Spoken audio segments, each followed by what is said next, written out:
Years ago, I thought the thing you had to do was punish them.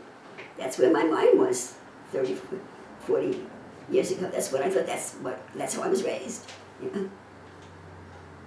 But he's really not into punishment. The Lord is really not into punishment. He wants the person who broke the law to understand what they did wrong. He's really not into punishment at all.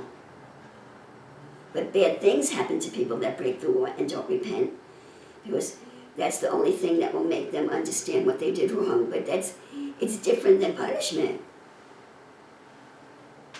I'm just realizing now, years ago, 10 years ago, I met someone in the Catholic, they were Catholic, and they took offense to me using the word punishment, but they accepted the word discipline when it came to God. Now the Jews say punishment. They will tell you that God punishes you. They will talk about Satan being the lash. You know, you're being lashed by Satan. As I understand it, the rabbis believe that. You know. And I thought that man that he would accept discipline, but the word discipline, but not the word punishment, I said, it's just semantics. You know. But today, now I have to repent of that. That was at least 10 years ago. Now I have to repent of that, because he was right and I was wrong. The difference is this: punishment means a negative consequence for something that you did, with nothing else really involved. Discipline means punishment with a design to educate you and help you that you won't do it again. Punishment is the sowing and reaping judgment. Discipline is the discipline of God that wants you to learn. So the Lord wants you to come into agreement with Him that what you did was wrong.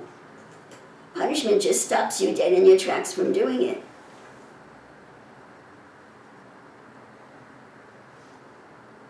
The Lord wants to discipline us. He wants us to learn. He wants us to learn to agree with Him. He wants us to learn to be like Him, our Father.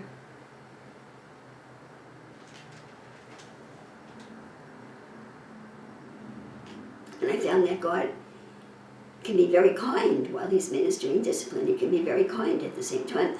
And that kindness throws a lot of people off. They find God's kindness at the time that someone's telling them that they're doing something wrong means that they're not doing anything wrong. But God is very kind. He never stops being kind. He never stops being kind. He's never forcing you to do anything, and He never stops being kind. So that means that we have to learn to live with people's errors when we know they're doing something wrong and they're not convicted of it yet. We have to be able to just put it away and act like nothing's wrong, unless God tells you to do something. You have to mind your own business, you see. You have to let people have their own experiences. So there's just so much to learn.